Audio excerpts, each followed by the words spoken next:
All right, welcome back to the DTC Exits pod. This is your host Adonis, and today I'm super excited to present our show with Rocky. Rocky is from e-commerce lending. They've done, I believe, over $1 billion in transactions. So they're an SBA lender, and they focus on helping people acquire online businesses. They also do traditional businesses, but they're mainly known for online acquisitions. So in this video, you'll learn about kind of what the SBA lenders are looking for as far as debt service coverage ratio, what's the default rates, what are some of the mistakes that first-time buyers are making and how to avoid those, and just overall things you should know as a buyer, and even a few things as a seller to prepare yourself if you're looking to sell your business. So hope you enjoy it. Make sure you like, you comment, subscribe, and I'll see you in the next episode. All right, so welcome to the DTC Exits pod. Today, I have the pleasure of introducing Rocky from e-commerce lending. Really excited for this. Rocky, I know you've been in the SBA lending space for several years and even had your own businesses in the past. Can you just start by telling us a little bit about, how you even got into the SBA lending space and kind of what were you doing before? Sure. Well, I've been in the business world for over 40 years, owned my own brick and mortar businesses, including car washes, car wash equipment sales. I had what are called community care homes that took care of the elderly and the mentally ill. And then I had a produce distribution business that supplied produce to grocery stores and food distributors in the New England area. I sold those businesses, went into the financial planning business, and was recruited out of the financial planning business by one of my clients into the automobile business, and ended up spending almost 25 years in the automobile business. Ended up retiring from that business because it's 12 plus hours a day, 7 days a week. And after having done it for almost 25 years, I got burned out. So I retired. That didn't last very long. About 5 months after I retired, I bought an online e-commerce business. That's how I met Stephen, the owner of e-commerce lending. Stephen and I became good friends. We'd talk every few months. And long story short, about 5 years ago now, he and I joined together. And now I work with Stephen. And we end up putting together some loans, SBA loans for our clients. I'm curious because you mentioned you bought an e-commerce business. Can you just, if you don't mind, tell us a bit about that e-commerce business, kind of what attracted you to that deal in particular? Sure. It was an online jewelry business. At the time, it was doing very, very well. And we ended up having some real good successes for a period of time. But to be straightforward and candid, during the COVID situation, we ran into some challenges. We couldn't get our products out of China because what they were doing is they were shipping their shipping, and all of my products used to come by air because they were light, jewelry, things along those lines. And so we ran into some challenges where we couldn't get products because all of the manufacturing in China was focusing in on all of the COVID stuff. And they were also shipping all of the COVID stuff, and we were competing against those people that were buying masks and gowns and all of that. And so we ran into a few challenges. We reinvented ourselves. And then as soon as we ended up reinventing ourselves a little bit, the cost of shipping ended up going up real high. So we ended up closing down the business, and it ended up teaching me some lessons, but that's okay because, when you look at it, I not to make any kind of excuses, but we just ran into situations where we couldn't end up overcoming the problems that were being generated, one problem after another problem after another. So in the meantime, though, ended up working with Stephen, and we've had some wonderful successes with e-commerce lending and being able to help people as far as buying their own businesses here in the States. Yeah, no, I mean, I think that's transparent, and that shows what can happen sometimes. I mean, I had the same experience back in 2022 when freight forwarding costs were at an all-time high. Honestly, we got crushed. It was pretty rough. But that being said, from what I remember, I think your loan default rate, as far as the SBA deals that you guys underwrite, it was extremely low. If you can just jog my memory, was it somewhere along the lines of 1% or something like that? Yeah, less than 0.5%. Yeah, we have initiated or been part of over $1 billion worth of loans in the online space. And our approval rate with our clients, once they enter into an LOI, is 98%. It's totally unheard of in the industry. The industry average is 62 to 64%. And there are many reasons why our approval rate is as high as it is, because of all of the upfront work that we end up doing for our clients before they even look at a business. Now, depending upon the client, depends upon where they are in the funnel.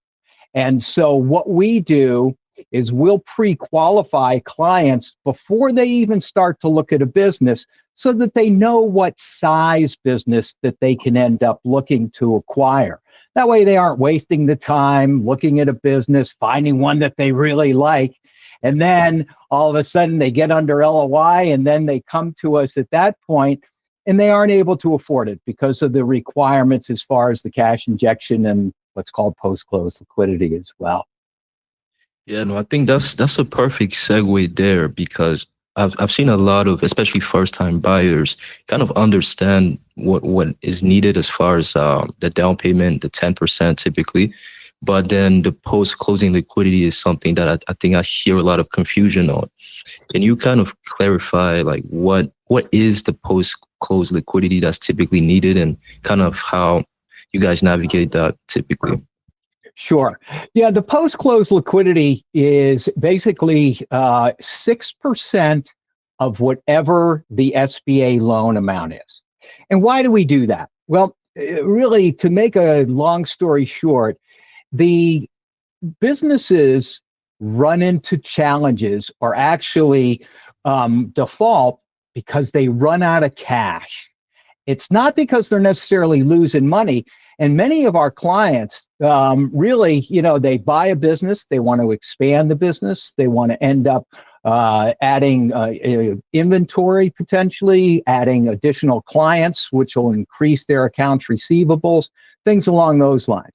So in order to avoid a cash crunch, we have our clients have that 6% post-close liquidity.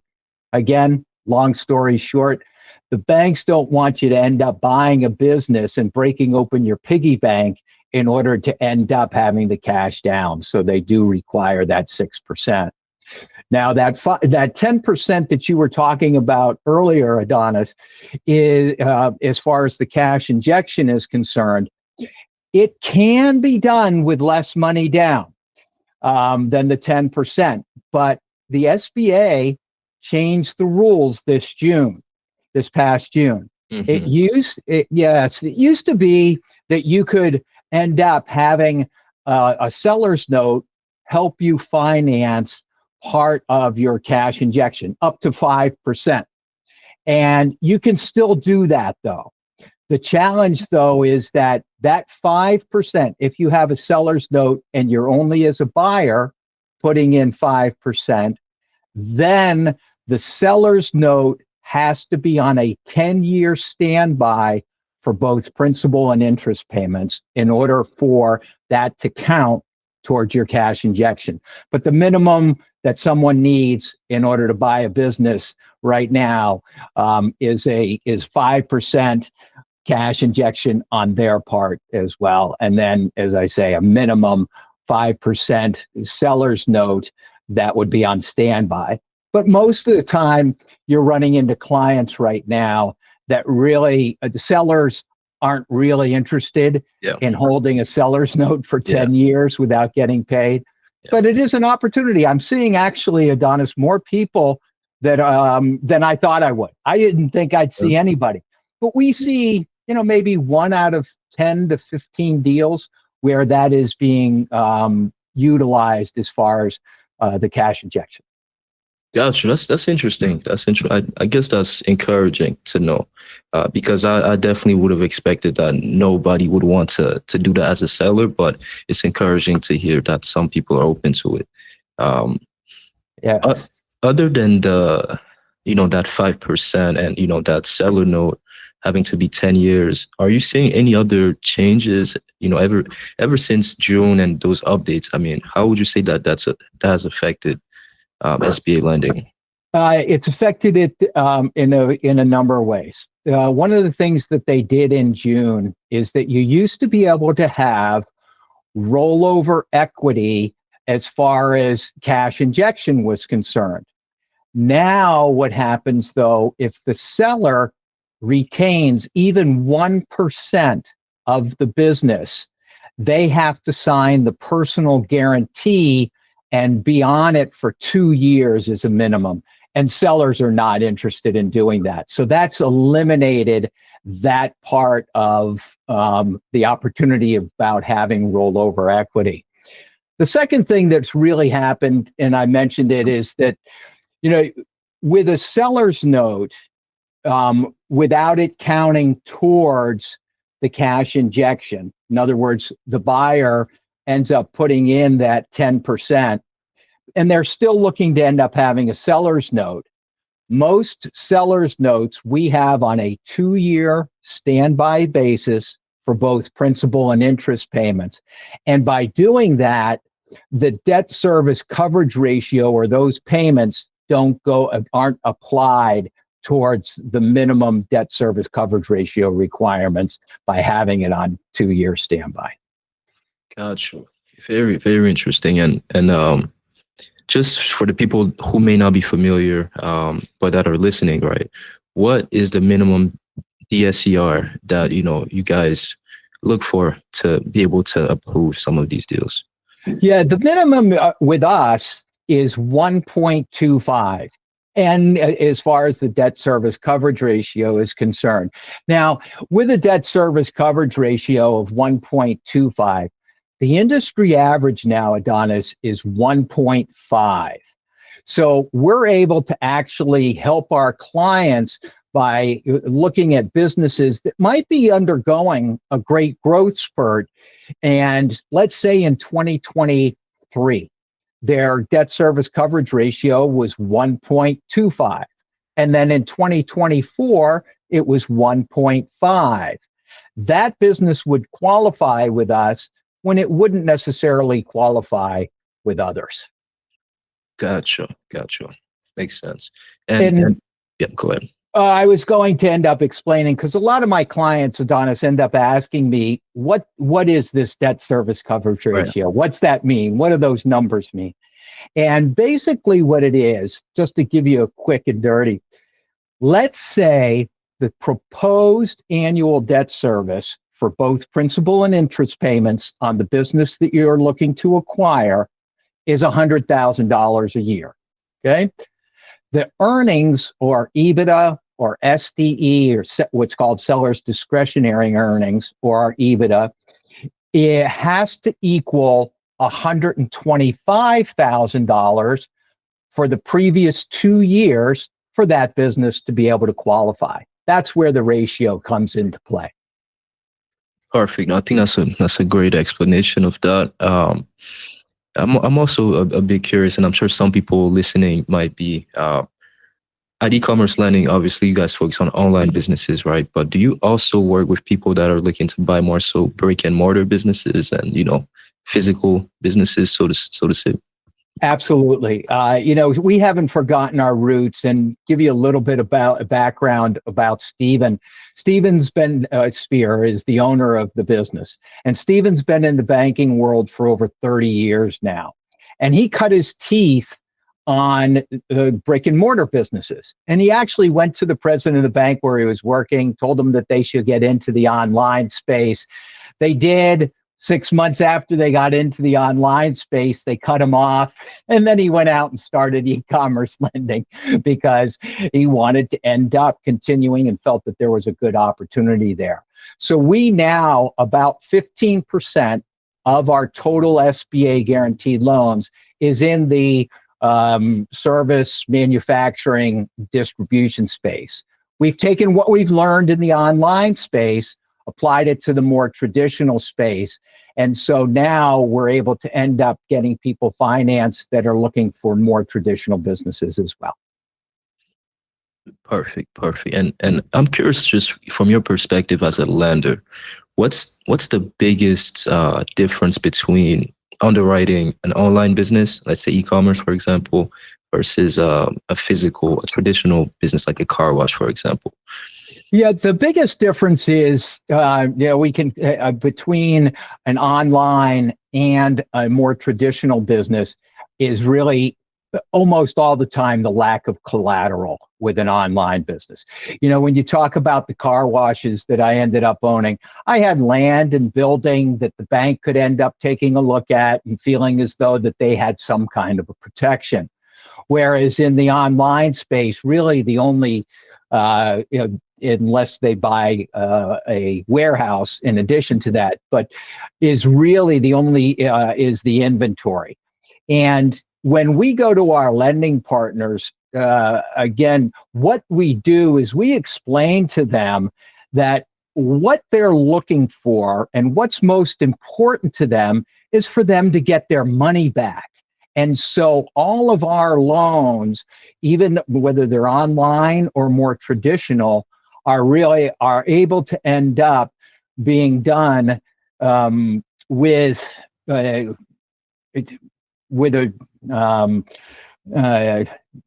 in the online space or the traditional space. We're able to end up doing that for our clients and being able to put that together. Makes sense. This inventory definitely seems to be kind of almost like a wild card. It could be great or it can be not so great, right? You never really know until you, I guess, hire somebody, whether it's a third party, to review that inventory and give you, okay, which inventory, which SKUs might actually be needed versus which SKUs might be obsolete, right?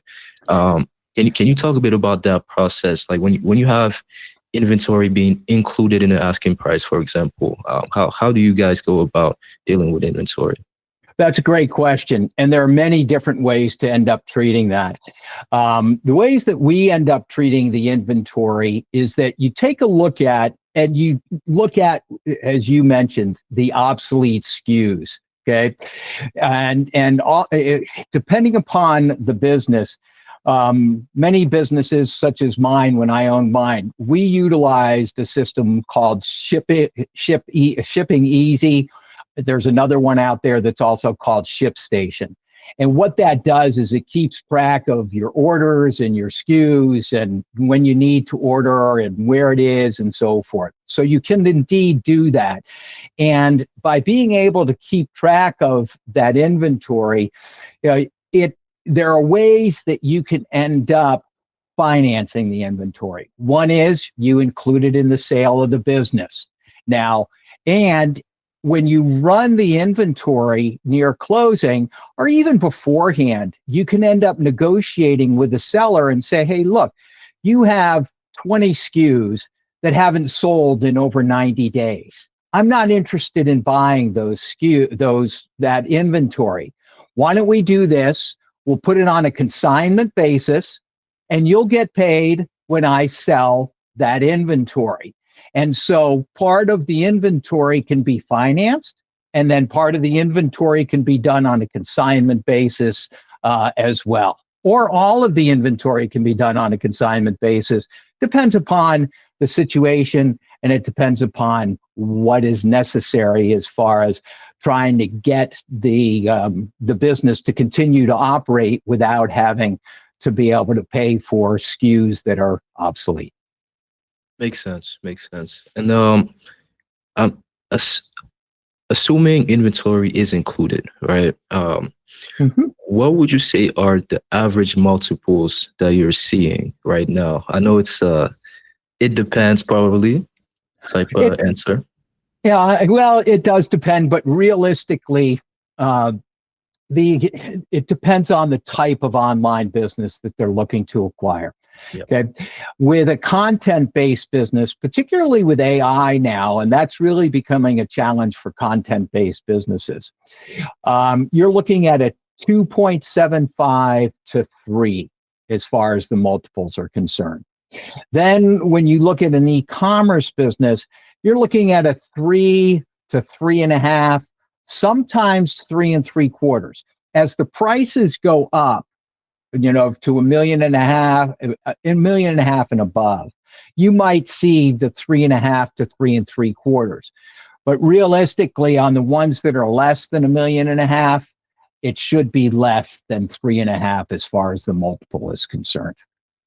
Makes sense. Makes sense. And I think this is a question that I think I asked you the first time we met. But what's something that you see most first time buyers come up against? What are some things that they're typically not prepared for, that they're just not accustomed to? Wow. I mean, there's a ton of information there, or a ton of a big question that way.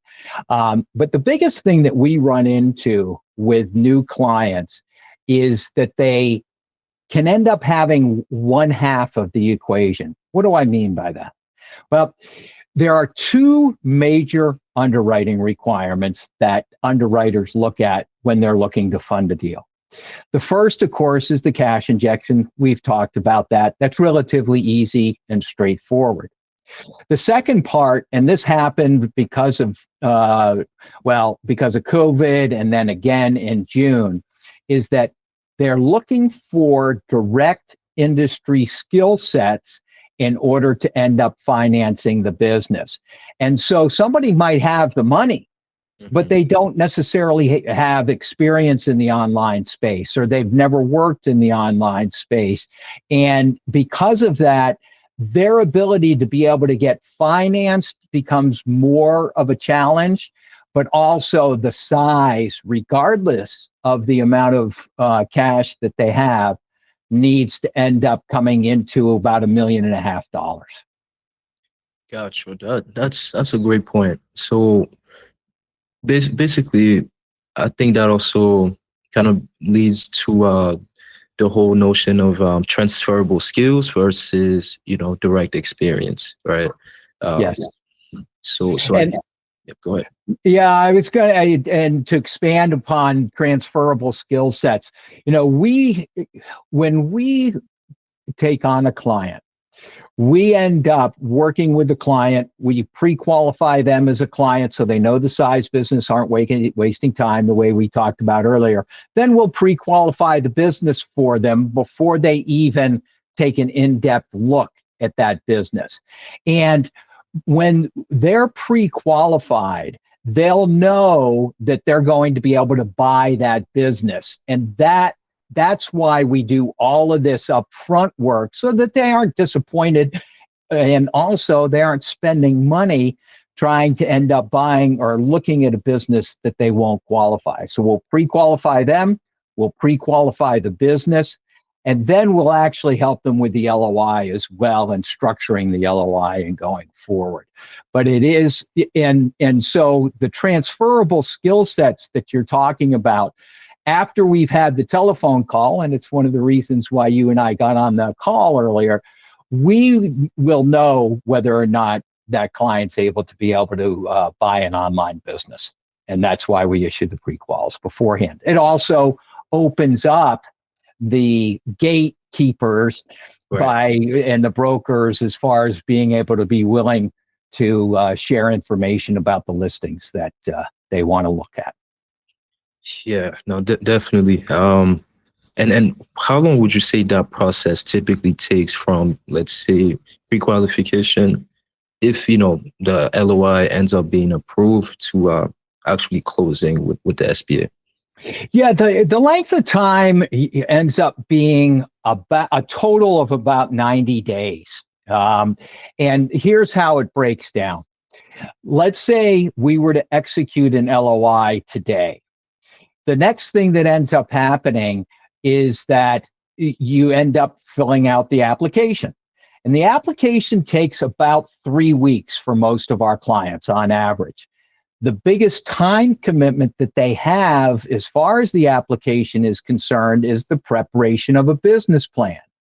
Now, we assist them with the preparation of a business plan by providing them a link to a business plan that they can utilize. The nice thing about this plan is it becomes a living, breathing document they can utilize post-closing. Integrates with QuickBooks or Xero accounting software. They can compare actuals versus budget, actuals versus projections. Basically, it becomes a great management tool for them post-closing, not just an exercise that they're doing to tick off a box for underwriting, although, of course, certainly that's one reason why they're doing it. And then once the application, so that's 3 weeks or 21 days, then it goes into underwriting. Our average has been about 58 days once an application goes into underwriting. And so you add 58 plus 21, that's 79. We like to try to end up having some kind of wiggle room because we just don't know what could happen. So we talk about 90 days in our LOIs from the time the LOI is executed to the time to close. No, that's pretty reasonable, I would say. Especially considering most sellers are typically open to at least a couple of months for sure. So that's super reasonable. I know your default rate is super low, so pretty much 0.5 out of 100 deals actually, loans defaults. But I'm sure you've heard some stories in the industry overall about some deals that didn't go so well, right? It can happen.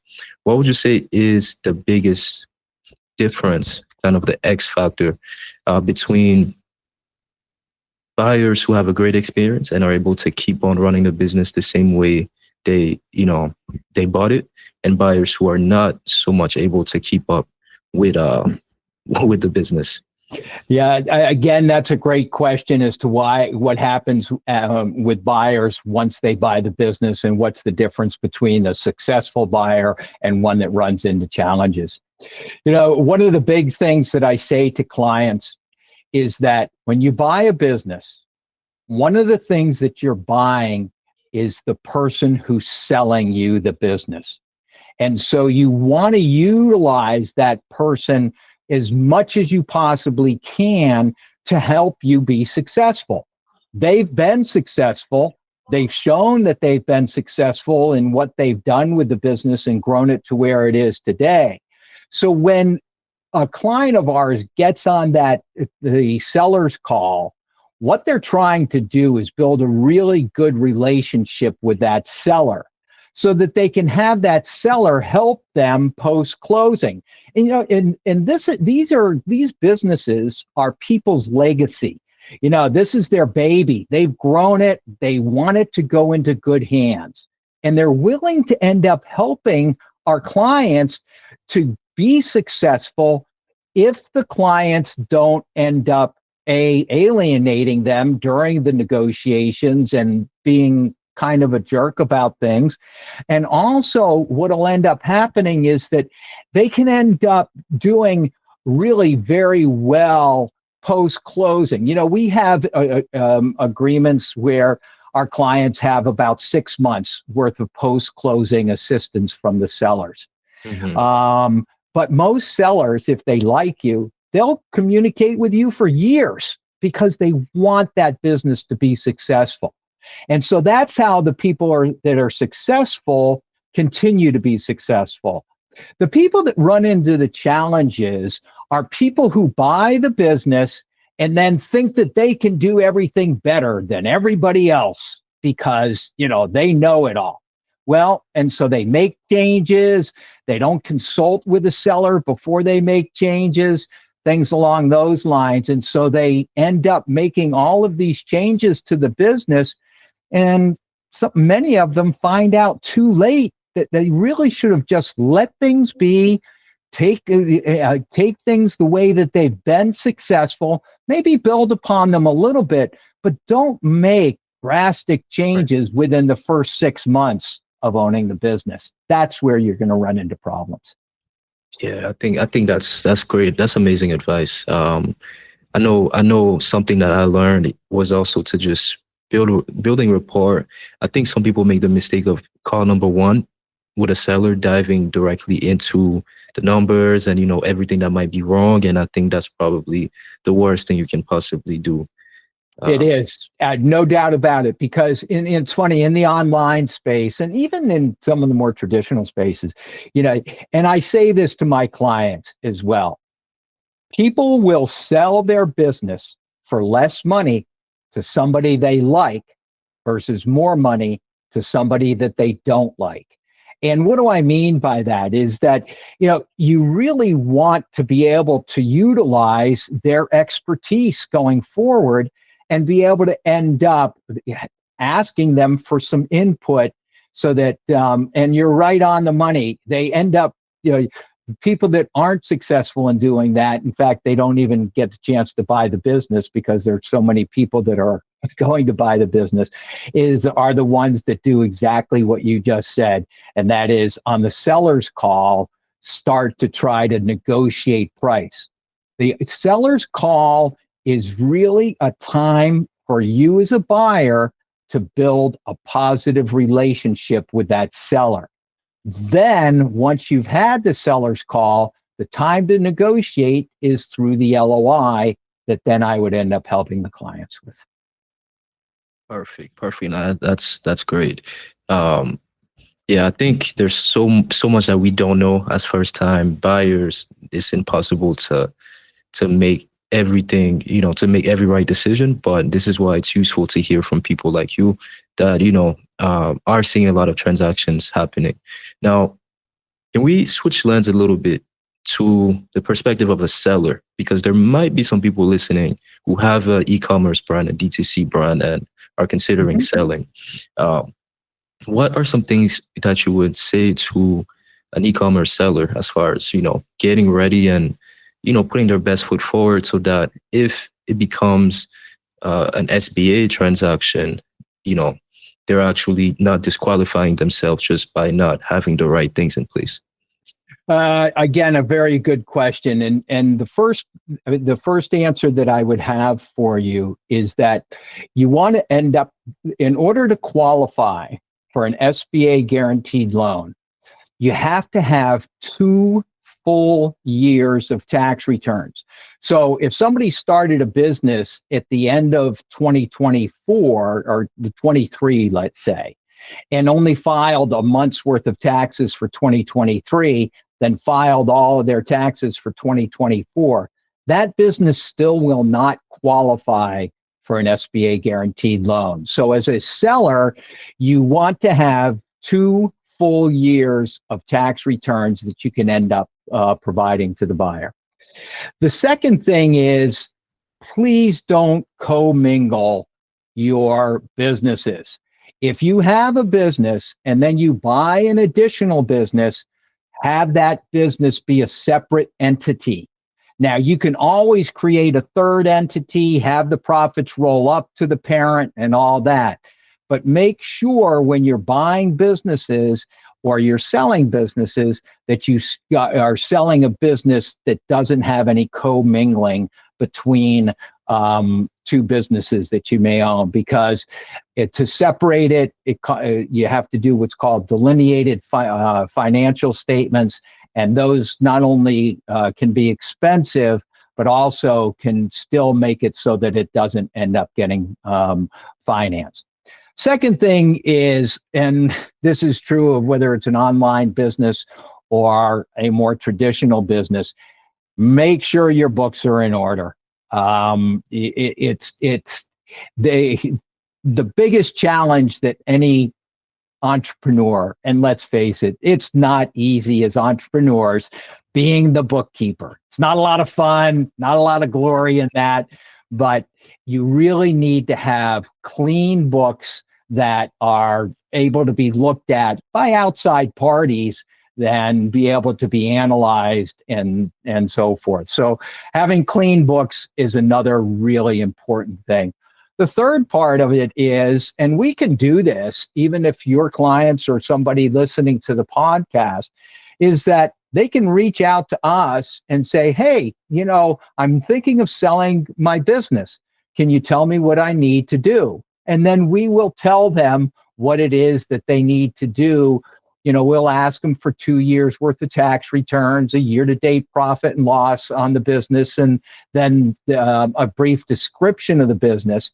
And then we'll take a look at it and see what that business would end up qualifying for an SBA guaranteed loan. Nice, nice. And any let's say curveballs or unexpected things that a seller might want to research before putting themselves out there to sell their business. For example, I was working at a supplement brand that ended up getting an offer from a private equity firm, and as a part of that transaction, they had to hire a quality of earnings firm, and I believe they had to pay for that, right? As a seller, any things like that where you see most people might not be aware of as a seller?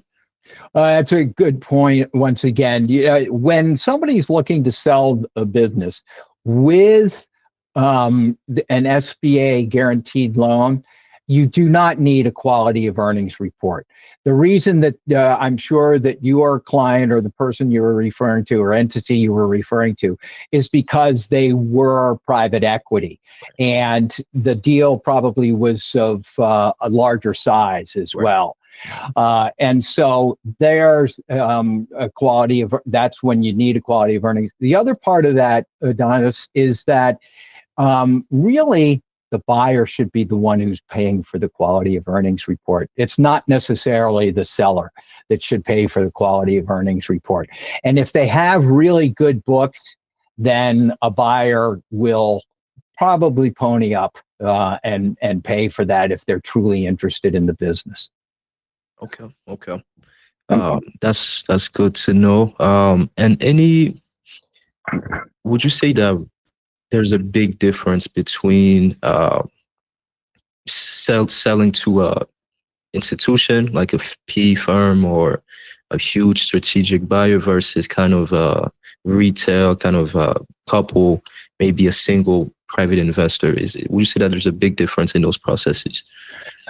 I don't think that there's a big difference in the process. There is, it really depends upon the seller as to who they're comfortable in selling their business to and how much exposure that they might have post-closing. With a private, we'll call them a retail buyer, and you build a good relationship with them, you could have a good idea as to whether or not that person's going to pay their seller's note to you post-closing. Whereas when you're talking about private equity and more institutional, you're not dealing with people's personalities. You're just dealing in the corporate world. So from my point of view, if I'm a seller, I'd much rather sell to somebody who's a retail buyer than I would a private equity firm. The other challenge that you run into with private equity firms or those type buyers, aggregators, things along those lines, is that you could get under an LOI with them and they'll offer you full price and all kinds of wonderful things.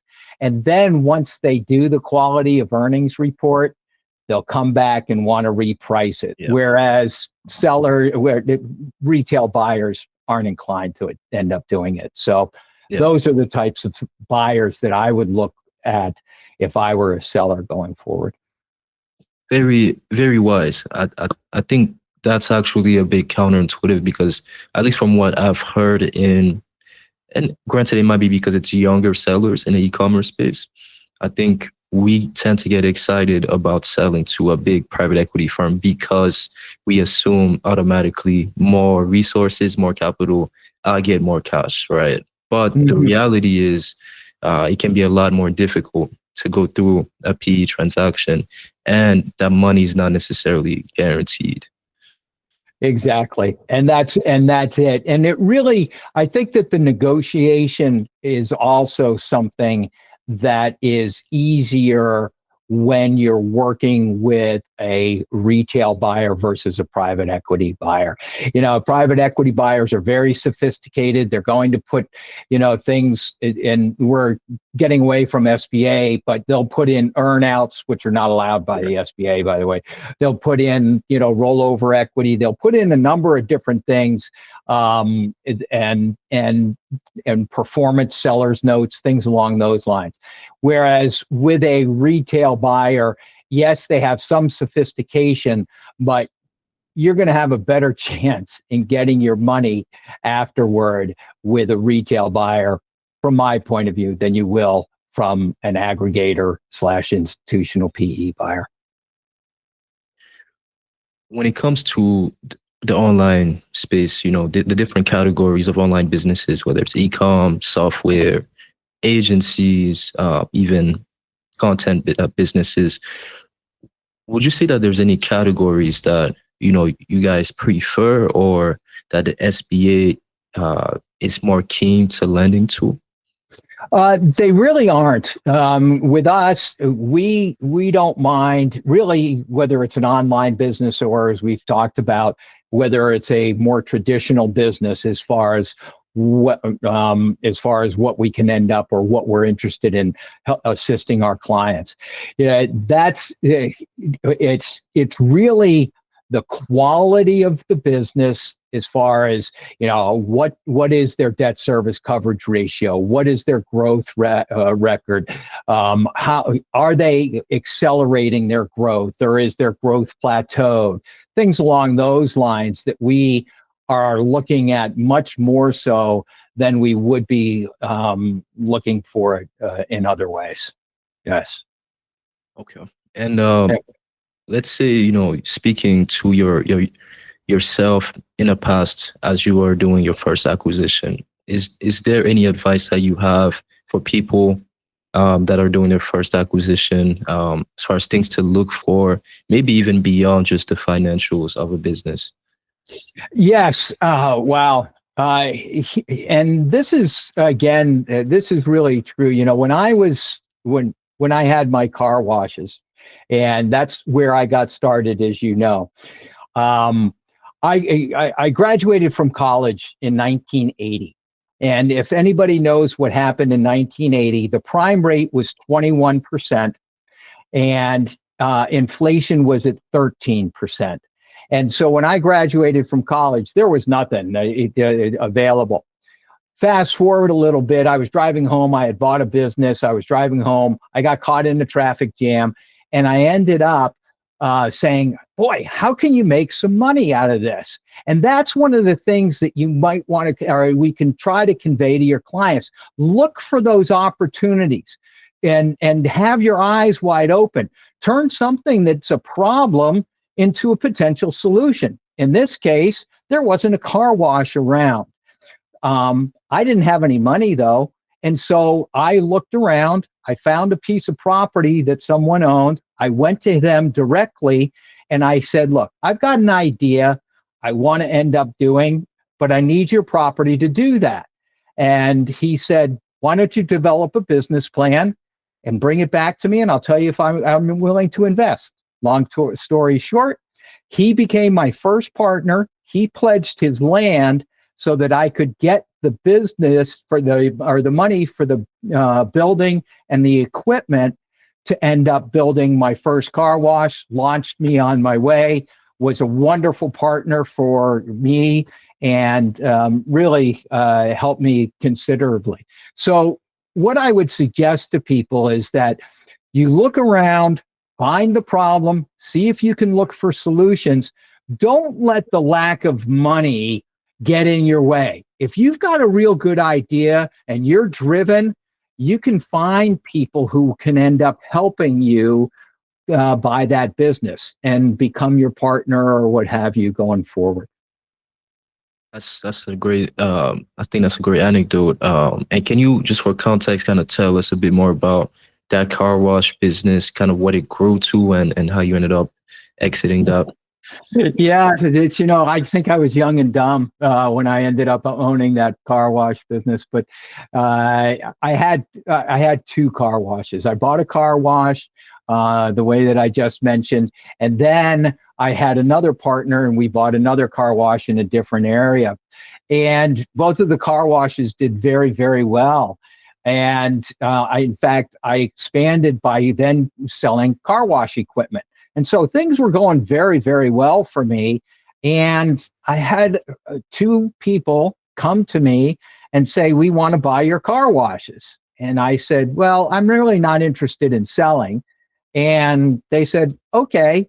And then they ended up a week and a half later sending me an offer that of money that I'd never seen before. And so I said, "You know what? I don't think I'd see this kind of money in 5 years or 10 years. So I'm going to sell it." So I sold my car washes to them, exited, and then went into a different business. And so, but I, looking back on it, of course, should I have kept it? Hindsight's always 2020, because now the multiples on car washes are 8, 10, Yeah, ridiculous numbers. And when I sold it, the multiples were about 4.5 to 5. which is still pretty solid. But yeah, Yep. 8x multiples just are insane. If do you have an opinion on that? If you do, what is your opinion on people that are getting into the very popular, trendy car washes and laundromats? Yeah, I would shy away from them. The thing one has to think about, and as far as why do you want to be in the car wash business, or what have you? You really don't want to end up having it so that you're following the crowd, because you're going to be like at an auction. You may win that auction, but then let's take an 8 multiple.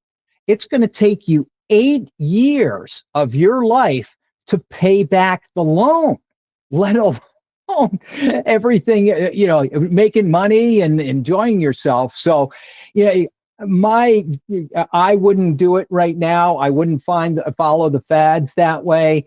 I think that it's a real challenge when you're working, or whether it's in the car wash business or any other business, and the multiples are 5, 6, 7, 8. I just would shy away and try to find something else that you want to try to do that is going to be a 3 to 4 multiple that would end up working for you, and you'll be a lot happier. You may not get that car wash, but at the same time, you're also not going to have the headaches, because the car wash business, it's a great business, but you're still relying upon the weather. You're still relying upon, the equipment being working, and you have to maintain that and do all of that stuff. So I would try to stay away from looking at those businesses that are really too high flyers, because you're going to be the one holding the bag, I think. Yeah, yeah, yeah. No, that's great advice. Any predictions or things or trends you might be seeing for SBA lending in the e-commerce or online space, I should say, over the next couple of years? Yeah, it's great. Again, a great question. What I see as far as business in the online space, and even the more traditional space, I do see quite a bit of growth still ahead. Interest rates are still a little bit high, but they are going to end up coming back in. The Fed is going to end up lowering rates at some point, and so that way, and it's kind of interesting in that regard. Right now, the rates for an SBA guaranteed loan are 10.25%. It's 2.75 plus Wall Street Journal Prime. Wall Street Journal Prime is 7.5. You add 2.75 to that, it's 10.25. So if you base the business that you're looking to buy on a 3, 3.25, 3.5 multiple, and then interest rates go down, okay, then you're going to be able to benefit from those interest rates going down. And it won't be that 3.5 multiple that you paid. It'll be a little bit less that you ended up paying. And so I think there's really good opportunity right now. People are starting to end up relisting their businesses. With the tariffs that came in, Right. it really put it put a dampener on both buyers and sellers, because sellers, a lot of them get their products from outside of the US, and whether it's China, Indonesia, Mexico, Canada, where what have you, you end up having it so that those tariffs, it wasn't the tariffs itself that ended up causing the problems. It was the back and forth, and you couldn't plan, because business owners just need to be able to plan and know what it is that they're going to end up doing. But the on again, off again caused business owners to say, wait a second, I don't even know how much my COGS are going to be. So I'm going to end up pulling my business off the market. Now, with that having settled in, we kind of have an idea as to where the tariffs are going to end up being. More businesses are coming to market. More buyers are more comfortable because there are additional opportunities for them to obtain inventory at different places. And that's one of the things that they will want to do in buying a business. So that's one of the trends that I absolutely see, that there's going to be more sellers and more inventory coming to market over the next year or so. Interest rates will be coming down some, and you'll be able to take advantage of that if you find the right business. And it's going to be a really positive outlook for both the online space and the more traditional space actually going forward. Nice. And what would you say a buyer should ask themselves? What's the one question they should ask themselves before signing that LOI? I think a buyer, before they sign an LOI, they first of all don't want to be under the misperception that they're a business so they don't have to work as hard.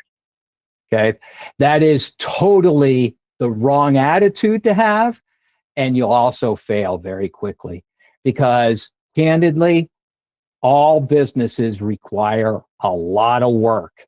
And so if you're putting in 40 hours at your current work, or 50 hours, and you think that you're going to end up buying a business and putting in 20 hours a week, I don't care what the brokers say, it isn't going to happen, because you're going to want to, you're devoted to that business. You want it to succeed. So you're going to learn and really be able to engage yourself as to what you need to do in order to continue and raise that business success going forward.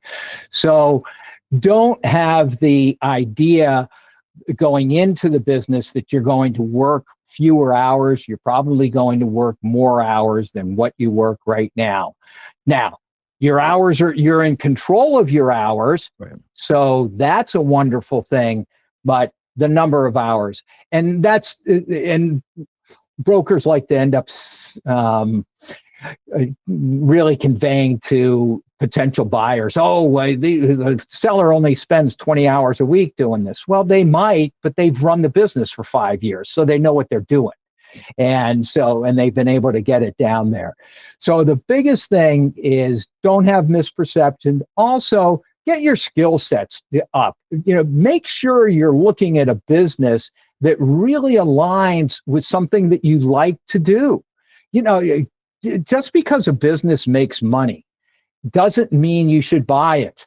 You got to end up enjoying that business, enjoying running that business, and want to engage. Because if you're disengaged from that business because all you want is the money at the end, money will take care of itself. And so get engaged and really, really enjoy the business. Make sure you're getting into a business that you really love and you want to grab a hold of and you want to bring it to the next level, not one that you just think that it's going to make me money and put you on retirement path. That is amazing advice, to be honest. And I think even just from the point of view of the seller, I think sellers can sense that when buyers are just only in it for the money and don't really care about the actual business. I think most sellers can kind of sense that, and it's a turn off usually if they sense that, this person doesn't care about what I'm doing or what I've built. They just want the money. You're 100% correct. And because you're running it, good businesses, you're going to have competition as a buyer. Right. That's why, going back to what you were talking about with that seller's call, you are selling yourself to that seller on that seller's call. And you want to do the best you possibly can to show them you're engaged with the business, to show them that you really are interested in what they're doing. And then the rest will end up coming. If you're not really engaged, buyers, because they see so many people, a good listing, even nowadays, a good listing or a good business that's for sale will have a minimum of 3 to 4 buyers, even now. And so you have to differentiate yourself from those other 2 or 3 buyers that you're going to end up going up against. Yeah, no, that's great advice. I appreciate that, Rocky. Before we wrap up, any free resources, or whether it's a book or anything that you would suggest a first-time buyer checks out? I would definitely get the book Buy Then Build, and it's by Walker Deibel. It's a very easy read. It's on Amazon, and it really will help people a lot. If there's one, that's the one that I would end up taking a look at. And as I say, you'll have it read in 2 days, but it packs a lot of information. Other free resources, certainly, you can try the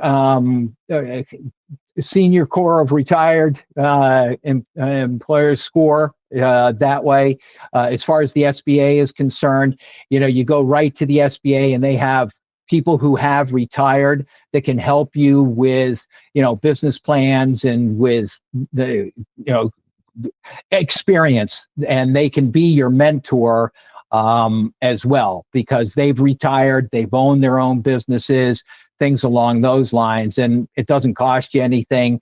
And also can end up, as I say, providing you with a mentor that can be your sounding board going forward. It's kind of like what I did with the car wash. When I had that partner, I was a 21-year-old kid, and then my partner at that time was 52 years old.